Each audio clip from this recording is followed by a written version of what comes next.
I never liked the way silence pools in a room after someone thinks they've said something polite.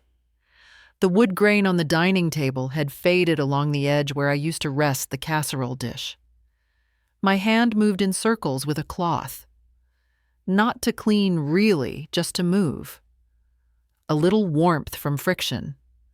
A little noise to counterbalance the way my phone buzzed on the counter behind me. I let it ring twice before picking it up, and by then, I already knew the voice would sound carefully pleasant. "I just think it'll be easier this year," she said. Not rushed, not regretful. Just wrapped in the same satin tone she used when telling waiters they'd brought the wrong order. Smaller, simpler. Just the kids and us. Her name never showed up on my phone. The number did. I remembered because I had saved it under nothing. She didn't ask what I thought. That part was understood. I glanced at the fridge. There was a list stuck there with a magnet shaped like a pine cone. Resort confirmation numbers. Dietary notes. Ella's gluten allergy. Jacob's new dislike of pumpkin. I had written them all in pencil.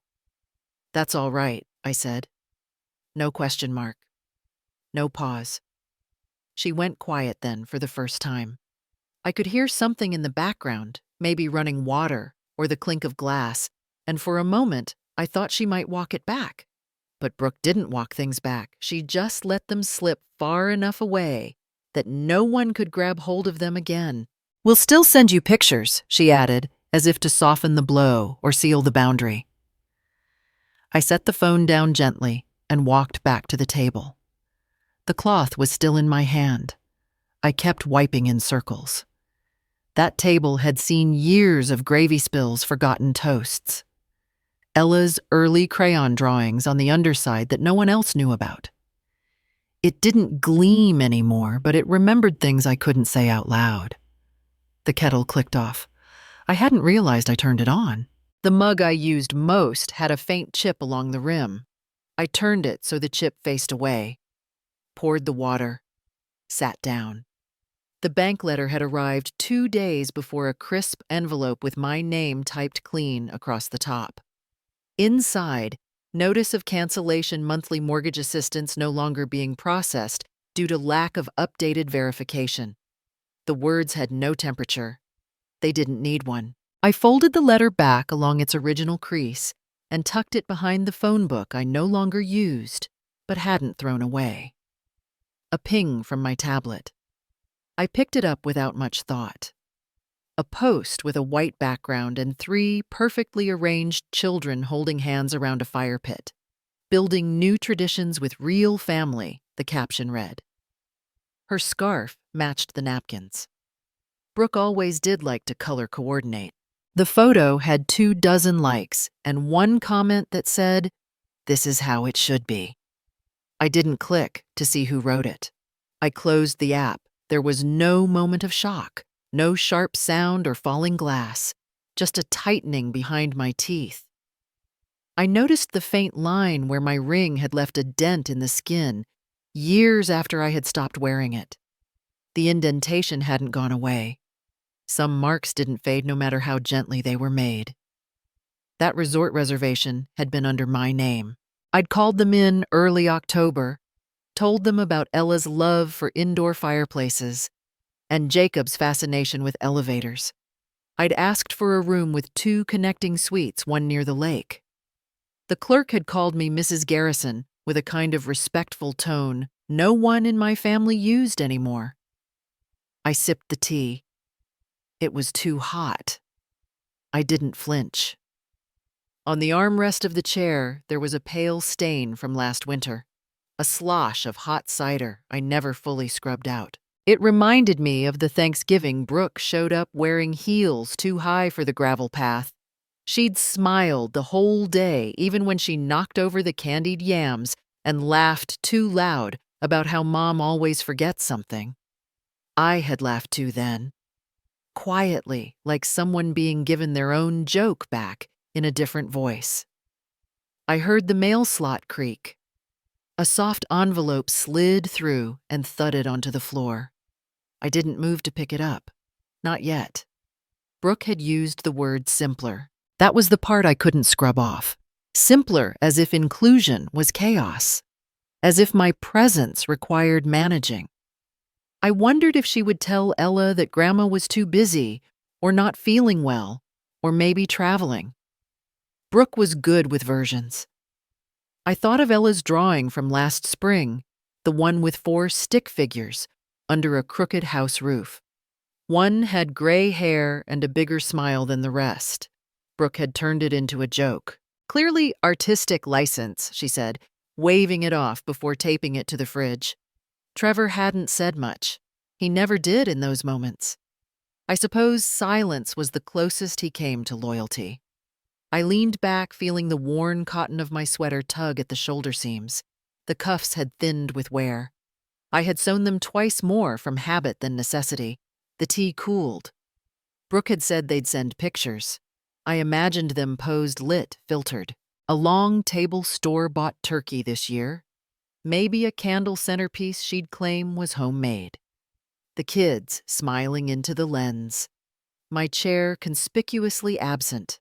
Not empty, just not there at all. The cloth was still in my lap. I folded it once, then again, pressed it flat with my palms. There was no anger, no wound to press against. Just a closing door already quiet on its hinges. I didn't reach for the phone again. I didn't call Trevor to ask if he knew. I didn't reply to the message that followed with a cheerful turkey emoji and a hope you're doing well. Instead, I sat still. Let the tea go cold. Let the moment do what it came to do. And I decided not to speak. That was the last gift I still owed them. I used to believe that love, when quiet enough, would eventually be heard. After he passed, I boxed up my coats and sold the house. People thought it was too soon, but I didn't want to be 3 hours away when Ella had her first recital or when Jacob needed someone to wait at the curb after piano lessons. I told myself I was simply moving closer. Nothing dramatic, nothing permanent. Just a little house, 1 story, no stairs. When Trevor offered to help unpack, Brooke brought over a tray of muffins. I remember because they were blueberry and I'm allergic. She placed the tray on the kitchen counter, smiled, and said, "They're from the bakery you used to like. You don't have to eat them, of course. It's more the gesture." I nodded and thanked her. The box of framed pictures stayed closed for a week. I didn't want to seem like I was turning the space into something heavy. The walls were bare until Christmas. That first year, I asked what kind of pie Brooke preferred. She said cinnamon apple with an emphasis on the cinnamon. I made it. My hands itched for hours. She complimented the crust, said it tasted just like store-bought but better, then added, "That's a compliment." When Trevor sneezed near the tree, she glanced at the scented candles I'd lit and whispered, "I keep telling him his mother's things make the air heavy. I blew them out. I offered to watch the kids on Thursday afternoons."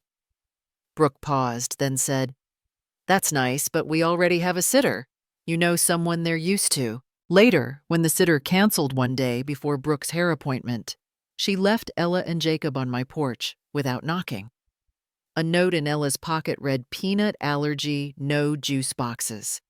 I boiled potatoes and taught Ella how to press the masher just right so it didn't splatter. When the school sent out summer camp information, I picked up an extra cleaning shift at the church. No one asked, no one knew. I mailed the check anonymously with the enrollment form. A month later, Brooke thanked her coworker on Facebook for helping make this happen. I clicked the like button and closed the screen. Trevor once mentioned that he wished Brooke's mother lived closer. She's more active, more modern, you know. She signs all her texts with emojis. I downloaded the app but never sent anything. For Thanksgiving 2 years ago, I suggested we cook together. Brooke smiled and said I actually already made a group chat with my mom and my sister-in-law. But I wasn't sure if your flip phone would support that. I bought a new phone the next day. It's still in the drawer. I never really learned to use it. When Jacob fell off his bike, I arrived at the ER before they did. The nurse asked if I was the guardian. Brooke arrived 7 minutes later and called across the lobby. "Don't worry, she's just the backup." The nurse didn't reply. Neither did I. I tried not to comment on parenting. Even when Ella cried after being told she was too big for grandma kisses, I didn't react. I folded the napkins, pretended not to hear. Trevor's last birthday was at the lake house. I booked the caterer, paid for the tent. The weather turned out perfect. At the end of the meal, Brooke stood up and lifted a glass. "To the woman who raised this wonderful man," she said, smiling toward her own mother. "You made him who he is." The applause was light. I picked up the plates. At Easter, I brought pastel-colored eggs for the kids.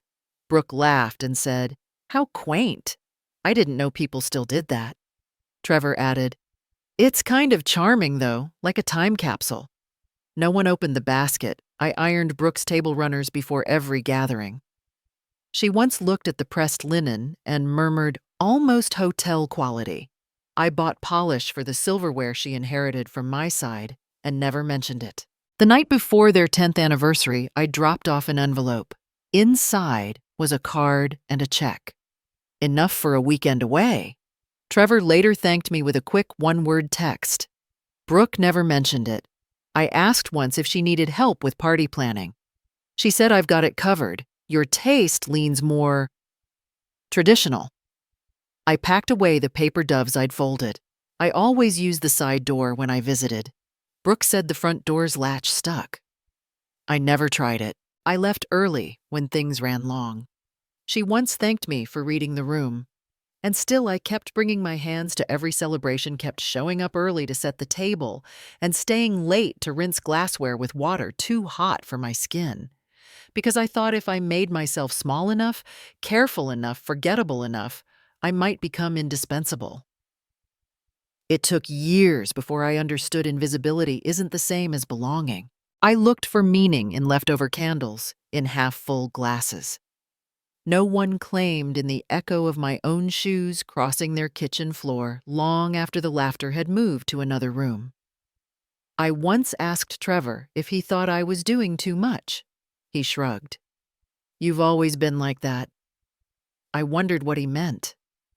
Like what the shirt I wore most often was pale blue soft from decades of washing. Brooke once offered to donate it with a stack of towels. "You've had it forever," she said. "Doesn't it feel heavy?" I folded it carefully that night. Still wear it now. Some things stay with you not because they're useful, but because they're the last things no one tried to take away. And I kept them even when I couldn't keep much else. I used to think forgetting was accidental. The first time I noticed the pattern, it was small. A holiday card, glossy and red-trimmed, arrived from a local print shop. It had been professionally done, posed in front of a wooden fence, all smiles and soft sweaters. I recognized the background, their backyard, after the deck renovation I helped fund. Brooke had even hung fairy lights that night and said the space finally felt curated. The card had 5 people in it: Trevor, Brooke, Ella, and Jacob. And Brooke's mother, center left, holding the youngest hand. No caption, no sender line, no mention of who took the photo. I remember turning it over. The back was blank. I placed it in the drawer with the spare batteries and old stamps face down. Not out of resentment. More habit than anything else. At the parent-teacher conference that spring, I arrived early. Brooke and Trevor were still parking, so I sat in the small plastic chair across from Ella's teacher and listened to her describe how Ella often drew home as a single-story house with a garden and a woman in an apron. "She says it's someone who smells like cinnamon soap," the teacher smiled. Brooke entered all heels and perfume, and the teacher added, "Your daughter really treasures her grandma." Brooke nodded. "She's very sensitive, gets attached easily. That's just how she is. She calls the crossing guard her best friend." She laughed softly, like someone placing a lid on something boiling too slowly to notice. I said nothing. I wrote a thank you note to the teacher later that week, unsigned. When I was invited to read at the Veterans Women's Council, it had taken me 3 tries to write something I felt proud of. The podium was shaky, the mic cracked. I wore the brooch he gave me in '82, the one shaped like a tiny bell. Afterward, I mentioned the reading to Trevor in passing. He said it was nice. Brooke looked up from her phone and asked if they even still published poetry. Feels like a lost cause, she said, sipping from a glass too large for the drink it held. I wrapped my shawl tighter and smiled toward the window. The picture above their fireplace changed every year. Once it was a beach shot, Ella's curls windblown, Jacob covered in sand. Another year a Christmas dinner candid. Everyone caught mid-laughter, wine glasses raised. Even Brooke's uncle from Montana made it in. I saw it once while helping Brooke wrap gifts. I reached for a roll of ribbon, looked up and froze. My face wasn't there. Again. She noticed maybe. Maybe not. She said, "We had to crop tight." That angle was so unflattering, right? I nodded. Some people speak like they're closing a drawer you didn't open. Trevor once said I should be proud of how low maintenance I am. Mom never makes it about herself, he told someone at a barbecue. Brooke smiled and clinked her plastic cup against his. Exactly. She's like background lighting. Always there, but not in the way. I stood behind the grill. The apron I wore had the burn mark from a holiday roast 5 years earlier. I ran my fingers across it as if the stain might answer something unspoken. During Jacob's birthday party, I brought over the folding chairs from my garage, the ones they forgot they left with me. When I arrived, Brooke was arranging balloons. "You're early," she said without looking up, then added, "Just put them along the fence, not too close to the arch." I placed them where the shadows were softest. Later, when someone complimented the seating, she laughed and said Pinterest helped a lot. I've really stepped up my hosting. Trevor didn't correct her. I received a group text once, a planning message for the 4th of July. Every name in the thread was tagged except mine. I was there by number, no greeting, no signature. Brooke wrote, "Should we make it potluck style?" My mom's bringing the pie. Anyone else contributing? I typed. I can make cornbread, and hit send. No one replied. 2 hours later, someone else offered to bring store-bought cornbread easier. I deleted my message. When I baked anyway and left the pan covered on the counter, it was still there when I left. Untouched. Not thrown out. Just overlooked. I began labeling my Tupperware with masking tape. Not because I needed them back, but because names when visible are harder to erase. Brooke once gave a toast during a New Year's gathering. She thanked the women who shaped this year, my mother, my sister, my mentor at work. Her voice never wavered. Trevor lifted his glass. Ella tapped my arm. "Do you like the glitter on the cups?" I nodded and handed her the sparkling cider. "There's a drawer in my kitchen with receipts I never filed. Canceled checks for school supplies, dentist co-pays, costume rentals. I saved them not for proof, but because the ink felt more real than the stories I was written out of. One of them $238. 17 was for a last-minute flight I took when Jacob had that allergic reaction. Brooke's mother had a cruise. Trevor couldn't leave the meeting. I booked it before they called back. He was fine. They said thank you the next week in passing. "Good thing Mom's flexible," Trevor said. Brooke added, "She's like a safety net you forget is there until you fall." I folded the boarding pass and placed it in the same envelope as the pharmacy receipt. There was a voicemail once. Brooke's voice clipped, but clear. "We were thinking of doing Christmas a little differently this year. More relaxed. Just nuclear family, you know," she ended with, "I'm sure you understand." And I did. Because after enough time, I'd learned the difference between being remembered and being used. And neither one was the same as being wanted. I always thought the worst kind of theft was the kind that left everything in its place. The phone call came while I was folding laundry, 3 pillowcases and a towel with a fraying hem.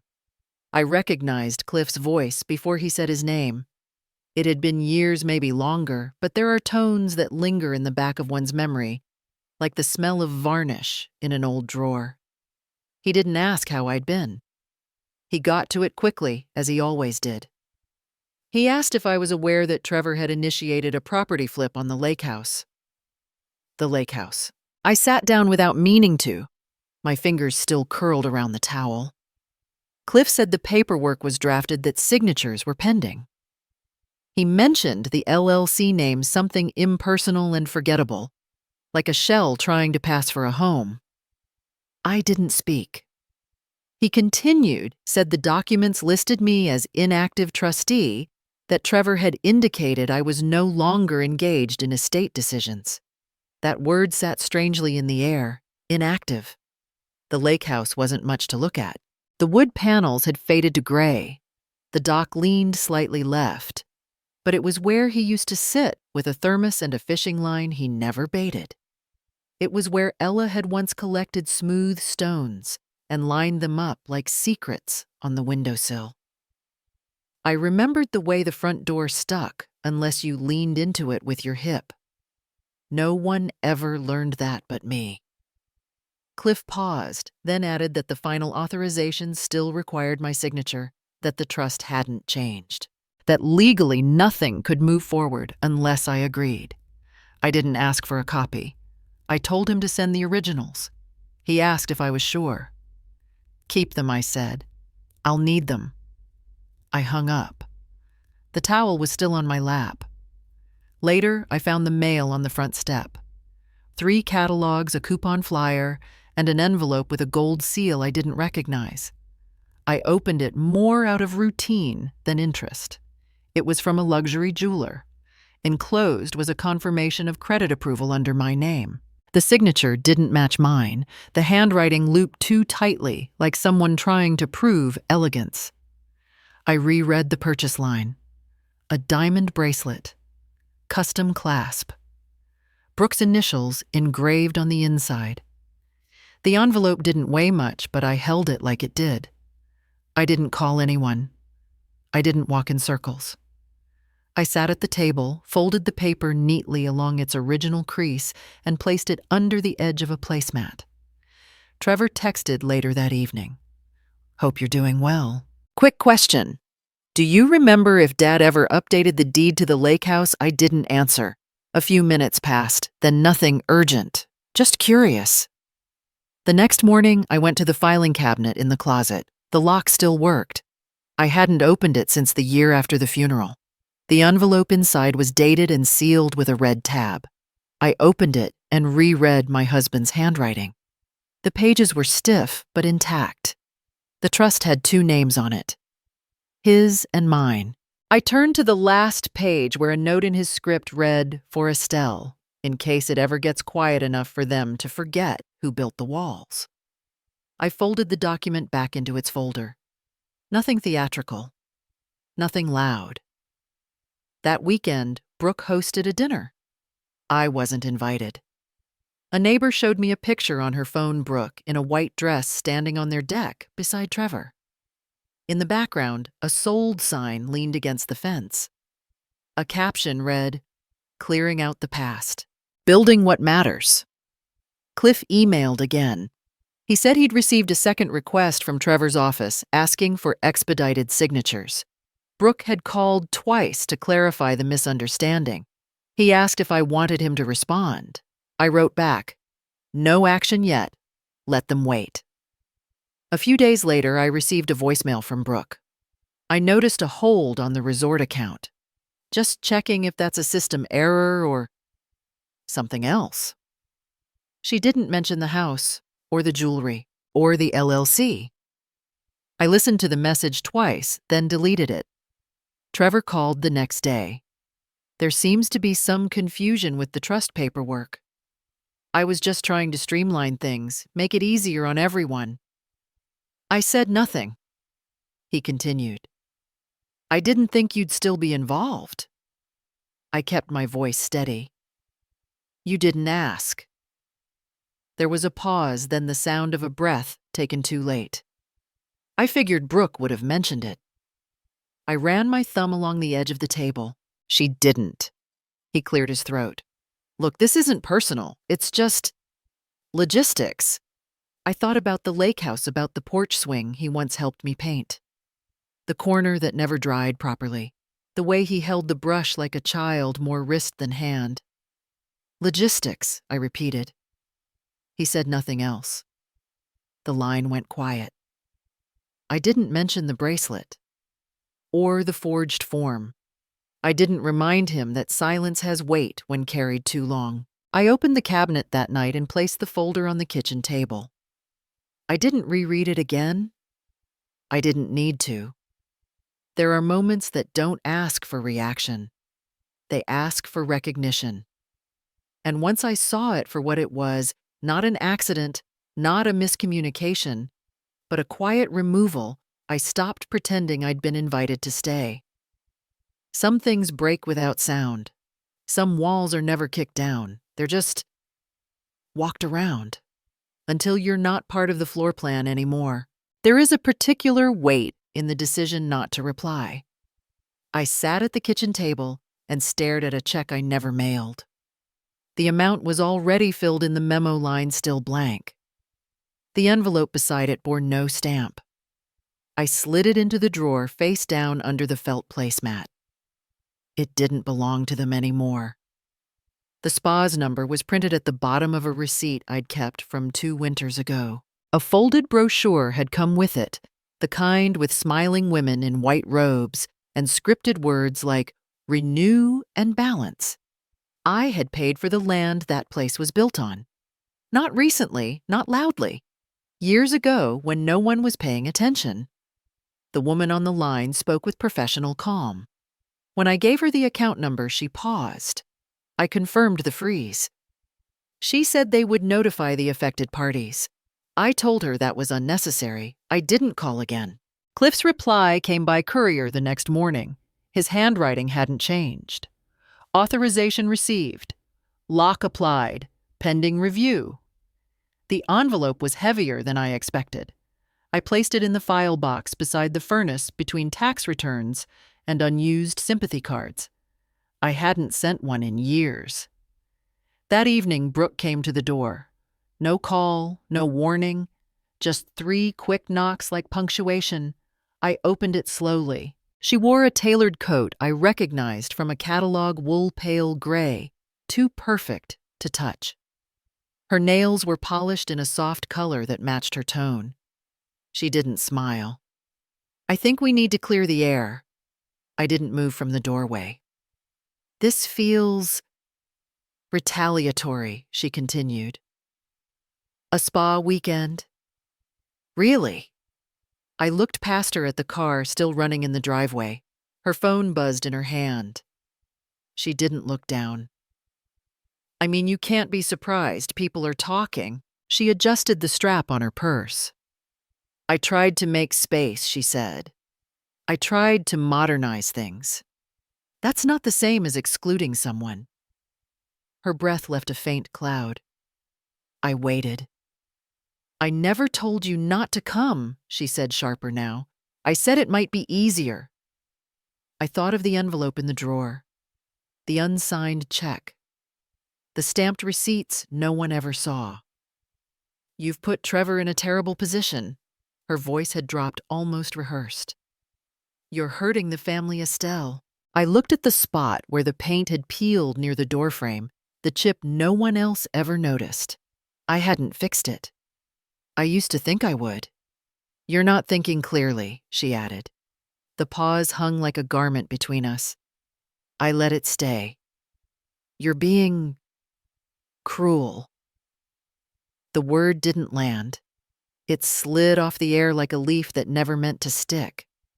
I heard myself say it quiet, not bitter. You told me not to be there. Her jaw shifted. That's not what I meant. I waited again. Her silence wasn't the kind that invites.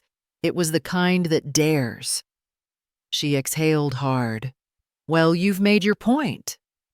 She turned, but then stopped halfway down the porch. This is why people say you're difficult. You hold things in and then explode. I didn't respond. There was nothing to hold or drop, only a line that had moved too many times and was now still. She stepped down the last stair with the kind of confidence people borrow from indignation. The car door slammed. I closed the door without sound. Not slowly, not quickly, just completely. I didn't pour tea. I didn't pace. I stood still for a long time. I remembered the sound of a zipper at Ella's first recital, the way Brooke told someone I wasn't really into these things. I remembered Trevor once saying, "She always overreacts. That's just how she processes." But I hadn't. Not then, not now. I had made calls, quiet ones. I had filled out forms, sent instructions, pulled back the pieces that were never noticed until they were gone. Not revenge, not anger, just a redirection. I no longer stood in the room holding the light switch for people who preferred shadows. There was no speech to give, no table to flip, no scene to make. Just the hinge of a door that for once swung closed from my side, and stayed that way. I didn't expect the quiet to be this loud. For the first few days, I moved through the house as if it might belong to someone else. The walls had been painted over years ago a pale green under the sun, but the nail where my mother's clock once hung was still there, crooked. I hadn't brought much. A few shirts, a pair of shoes I could fix with glue, the tea kettle that still whistled too early. There were no voices here, no reminders, no sudden "Mom, can you or don't forget" to breaking across the room. Just the hush of wood floors shifting at night and the porch creaking when the wind changed its mind. I boiled water that first morning in a white ceramic kettle I found at a yard sale. It didn't match anything, which made it perfect. I stood by the window while it heated, one hand resting on the sill. The condensation curled up the glass. On the porch, the chrysanthemums hadn't bloomed yet. I planted them anyway. In my old house, I kept every surface clear. I believed in being useful, in being prepared. Here, I left the spoon on the counter. I let the mail pile. I folded my cardigan and set it on a chair instead of hanging it up. There was no one to remind me of appearances. The neighbor's boy stopped by with a flyer for a community yard sale. His shoes were muddy and his nose ran in the cold. He didn't ask why I was here now. He just handed me the paper and said, "Grandma told me to give this to you." I thanked him and closed the door gently. I never asked which grandma. In the evenings, I walked to the edge of the gravel road and looked down the hill where the church used to hold Sunday potlucks. The sign was still out front, though the P in hope had fallen. It now read, Cho-E Fellowship. I sat on the porch swing with a wool blanket over my knees. A moth landed on my wrist once and didn't move. I watched it longer than I should have. When it finally flew away, I didn't. I started writing again. Not letters, not emails, just sentences. In a notebook with a cracked spine, I wrote things like, "The spoon bent when I stirred the honey, but I kept using it. The chrysanthemums will open when they're ready. And once I am not an empty seat at someone else's table." No one called. No one texted. For the first time in a long time, I didn't check my phone to see if I missed anything. It stayed face down on the nightstand. I let the battery drain. At the grocery store, I ran into Mrs. Dunlap, who used to sell pumpkins out of her truck bed. She peered at me with the same uncertainty I must have shown her. "I thought you were still in Birch Hollow," she said. I nodded once. "They say your son's doing well." Another nod. "Well," she blinked, "you look thinner." She picked a different line at checkout. Back at home, I cleaned the cupboard slowly. The labels on the spice jars were faded, but I could still tell the difference between nutmeg and cloves by smell. I kept a chipped sugar bowl and threw out a jar of pickles from 2011. I found a single earring in the drawer by the sink. My mother's. I left it there. When the sun came through the side window just right, it hit the old photograph I'd leaned against a bowl of apples. It was the only photo I brought. Not because it was the happiest, just the most honest. In it, I was holding a pie, and Trevor was 6. He wasn't smiling, but he was leaning into me like maybe just for a second he remembered where home was. A letter came midweek. No return address, just to Estelle. Inside a folded sheet with typed lines, "We'd like to move forward with the lake property project. Please confirm your cooperation by the 28th. It wasn't signed. I slid the paper under a book and didn't respond. I made tea instead, poured slowly, watched the steam rise and fade. Later that day, I received a voicemail from someone in Trevor's office. The tone was clipped, rehearsed. "We assume your silence is an acknowledgement of non-interest. Please know that delays may cause others financial harm. No apology, no warmth, just harm." I deleted it without listening to the end. I didn't plant vegetables, but I raked the yard and patched the screen door. I fixed the light over the kitchen sink with a twist of wire and a prayer. The bulb still flickered. That night I wrapped a scarf around my shoulders and lit a candle, just to see how it moved in the dark. The flame leaned toward the window for a while, then straightened. Once I dreamed I was sitting at my old kitchen table. Trevor was there, older than he should have been. Brooke was pouring wine, though her hand never stopped shaking. My chair wobbled beneath me, and when I looked down, one leg was gone. Still no one noticed. When I woke, I pressed my palm to the notebook and wrote, "No chair is better than one that makes you fall." I didn't need company. I didn't fear the quiet. I feared the weight of returning to a place where I wasn't heard, only tolerated. On the 8th day, I walked to the end of the yard and stood by the fence. Someone had tied a ribbon to the post, weathered blue frayed at the end. I didn't untie it. I didn't touch it. I just stood there and watched it flutter, like something that knew how to leave without being chased. Then I went back inside, opened my notebook, and added a final line for the day. "No one is waiting to use me." That's a kind of peace I've never known. People rarely notice what's missing until it stops serving them. The phone lit up 3 times before I turned off the ringer. I watched the screen buzz across the table and then settle like a moth stunned by light. I let it rest. When it rang again, I answered not because I expected change, but because silence too can become a performance. "You canceled the spa reservation." The voice cracked, like someone realizing their coat wasn't where they left it. "They said the deposit was under your name." "Why would you—" I placed the cup down slowly. The rim still carried a faint chip I hadn't sanded out. "You told me not to come." A pause. "That's not what I meant. It was just—" Brooke said it'd be more relaxing without extra tension. I didn't reply. "I mean, come on, it's not like you even like those kinds of places." The line fizzled, as though it expected me to correct him, to say I'd misunderstood something that was perfectly clear. Later that evening, a message arrived from Brooke. I didn't open it right away. The preview on the screen was enough. "You're making me look bad. People think you're some kind of victim. If you want, I can post something to clarify." The phrase sat like oil on water, offering an apology shaped like a leash. I powered the phone down. That night I dreamt I was standing in a crowded room holding a glass with a crack down its center. Everyone else had crystal. Mine dripped slowly onto the carpet and no one offered a napkin. In the morning, I brewed coffee and left it untouched. The steam rose for a while before vanishing. I took the mug outside and poured it over the roots of the mums.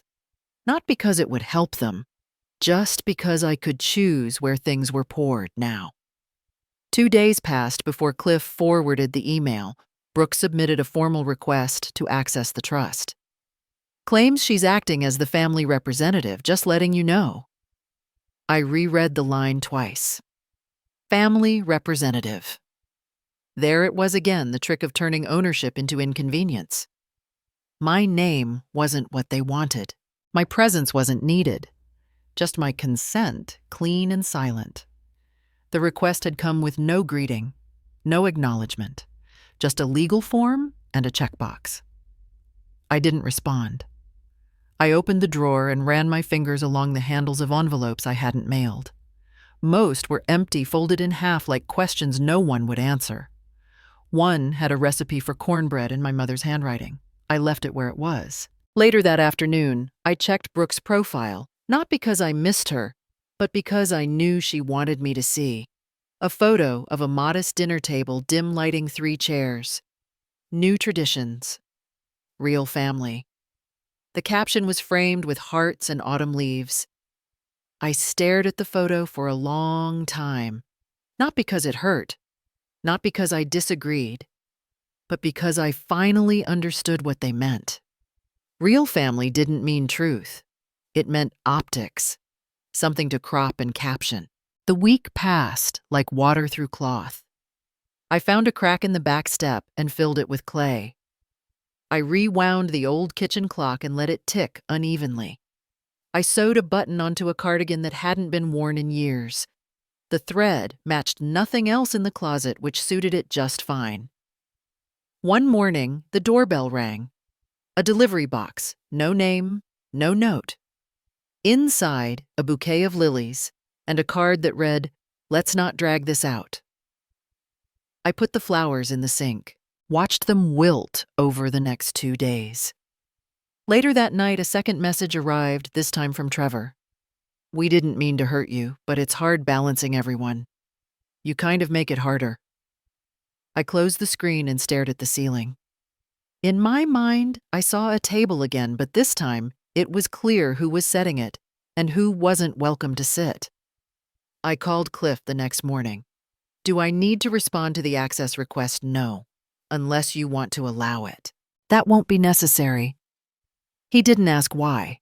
By the end of the week, a third message appeared, this time in a group thread titled Family Updates. It read, "Let's keep this civil. We're all adults here. Estelle. If you're going to distance yourself, please don't make it harder for the rest of us to move on. Move on from what a mother who became inconvenient." A signature that remembered its owner. I typed, nothing. Just closed the thread and watched the window darken with the early winter light. Outside, the wind shifted, nudging the porch swing gently against the rail. The kettle hissed from the kitchen, but I let it boil over. Later, I opened my notebook and added a single line. They didn't lose me. They lost access.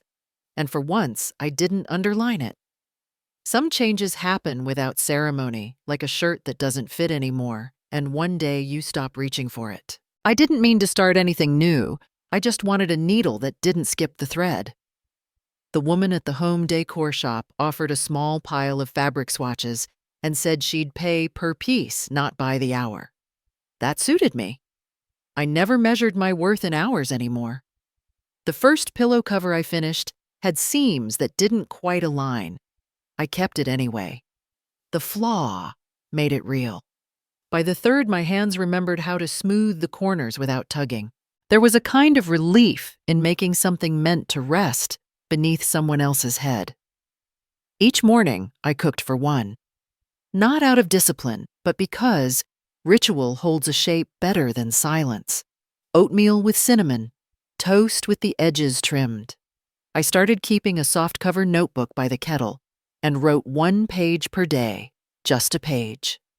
No summaries, no conclusions. Only what had passed through me like wind through lace curtains, the sound of sparrows near the mailbox, the heat of a spoon left in tea too long, the sharpness of a letter opener I hadn't used in years.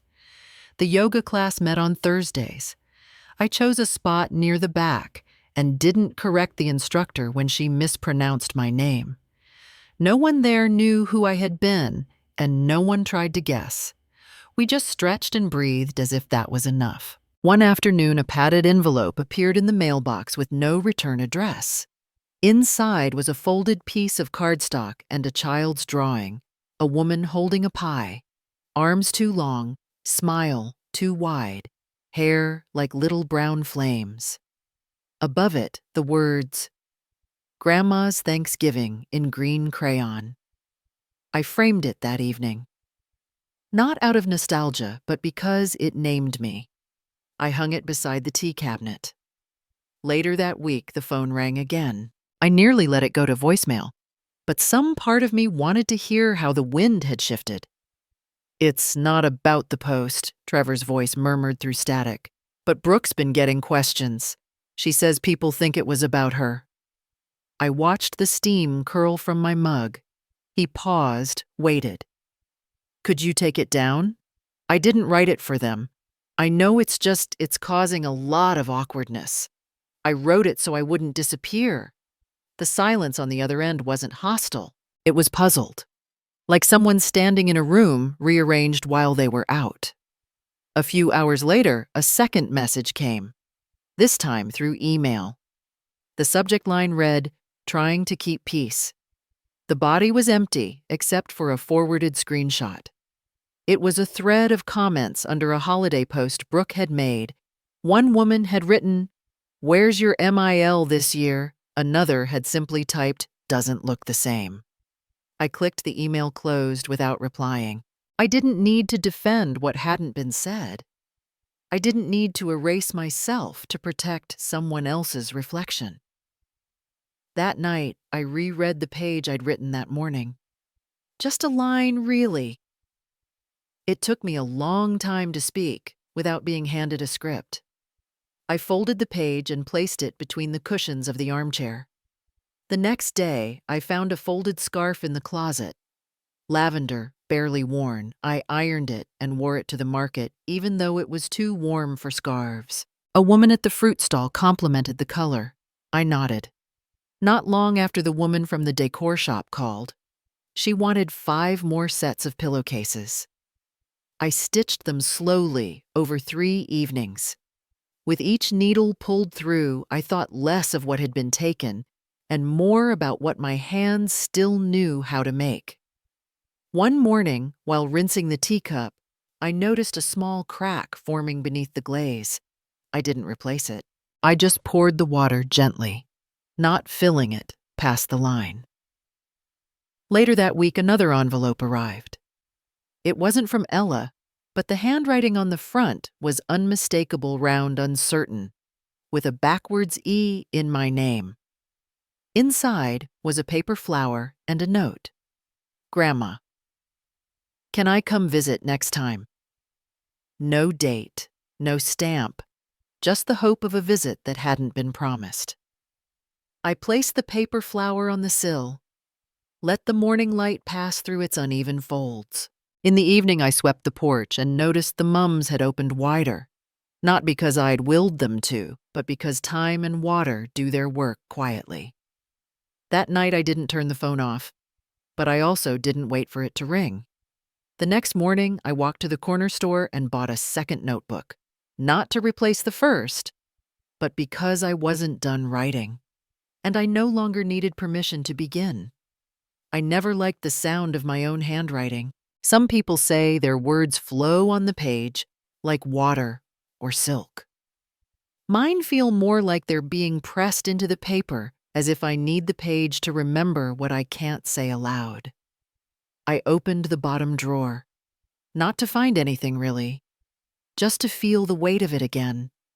The weight of that envelope, the one I hadn't touched in almost 6 years. Its corners had softened. The seal was brittle. But his name was still there, written in block letters. Trevor. No salutation, no decoration, just a name from a father who had always spoken plainly. I never told Trevor the letter existed. He wouldn't have believed me, or worse, he would have believed and shrugged. There's a kind of silence that doesn't come from ignorance, it comes from certainty. He had built a life with that kind of silence, where assumptions stood taller than truth. I unfolded the letter on the kitchen counter next to a chipped saucer and the glass jar where I kept loose tea leaves. His writing was tight and even. The strokes hadn't trembled even near the end. If there ever comes a day when your mother is made to feel small in the home she built, know this: you will lose more than a mother. You will lose your foundation.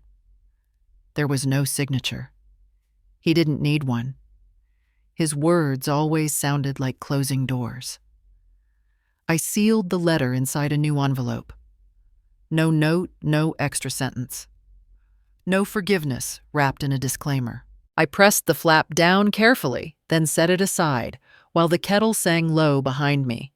The legal documents sat stacked in front of me, printed on heavy bond paper with blue tabs marking where my signature belonged.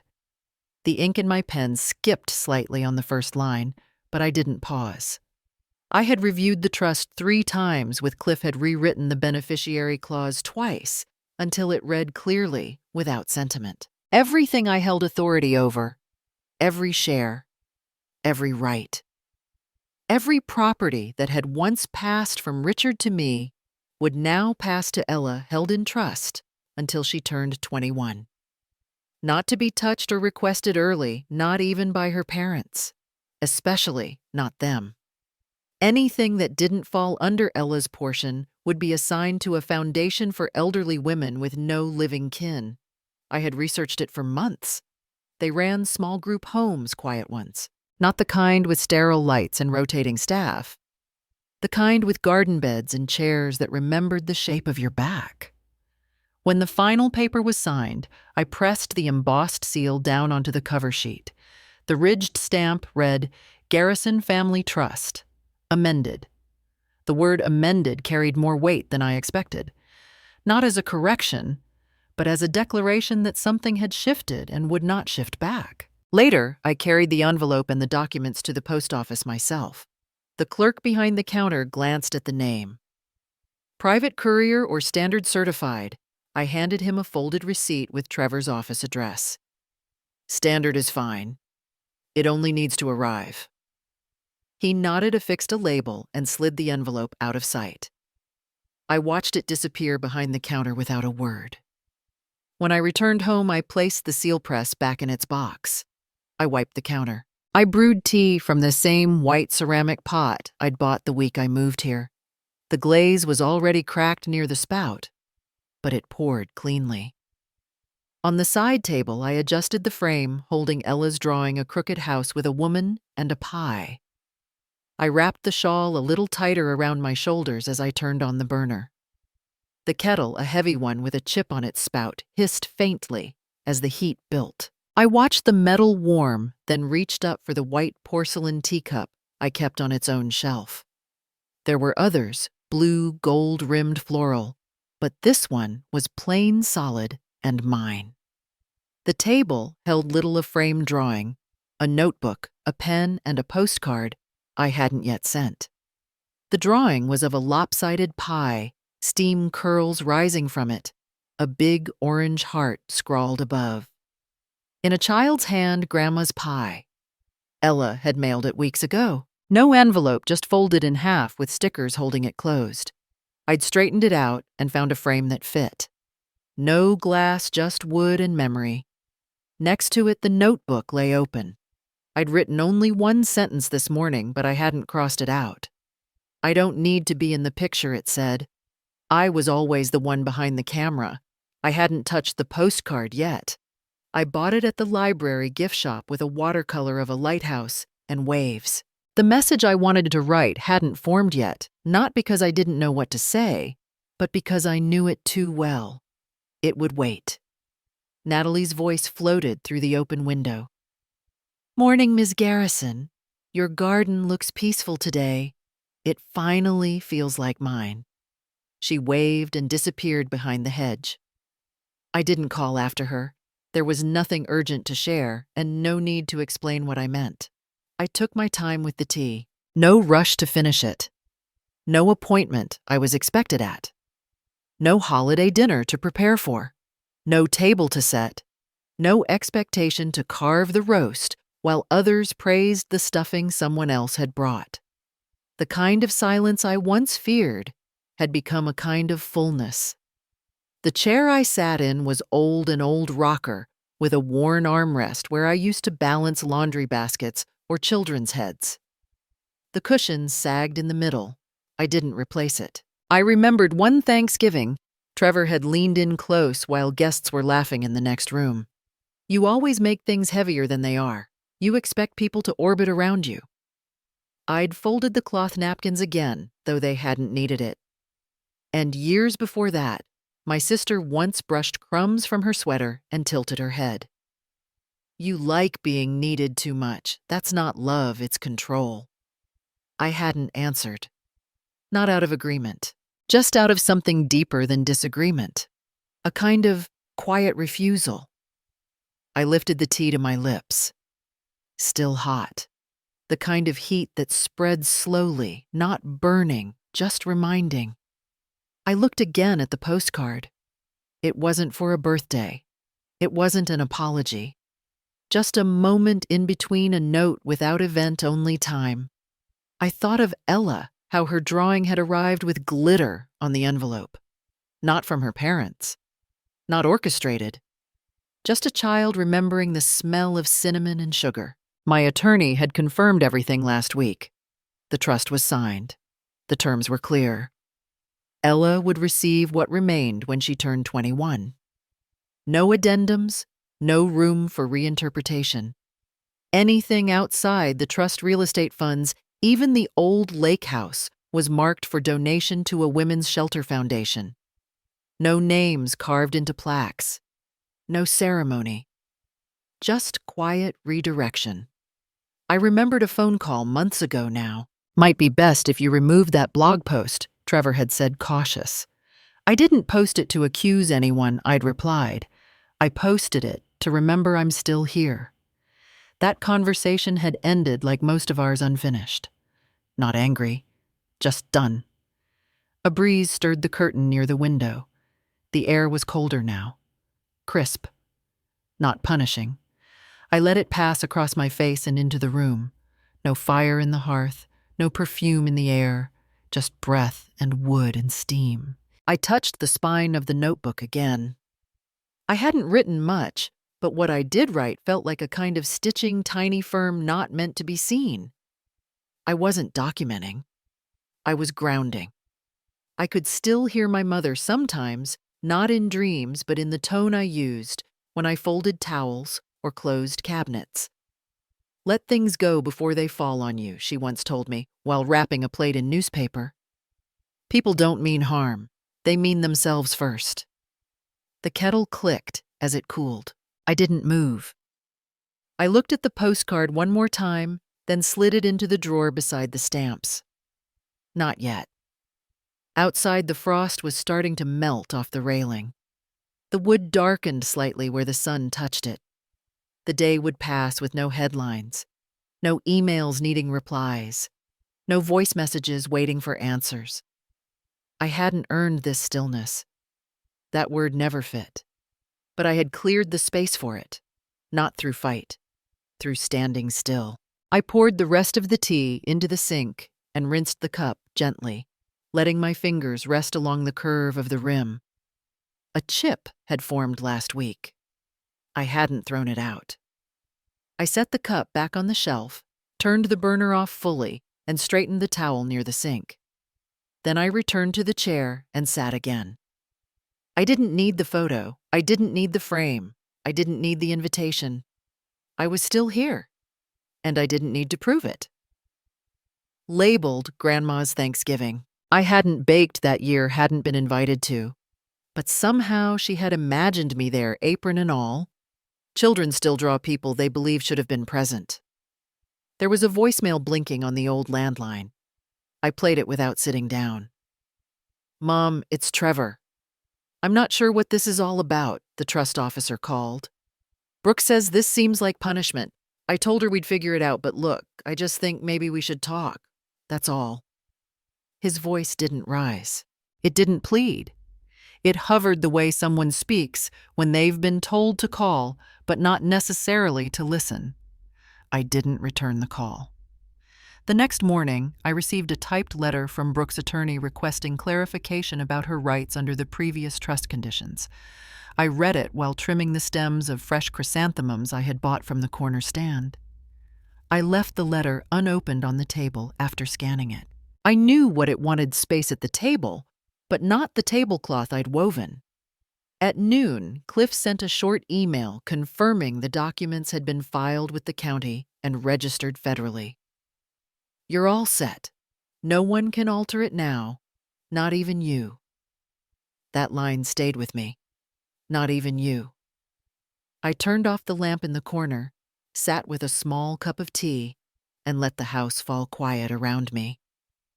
The wind touched the window screen, gently brushing the old curtains my mother had sewn. Above the table, the framed picture still hung crooked roof 2 blue sky figure with a pie.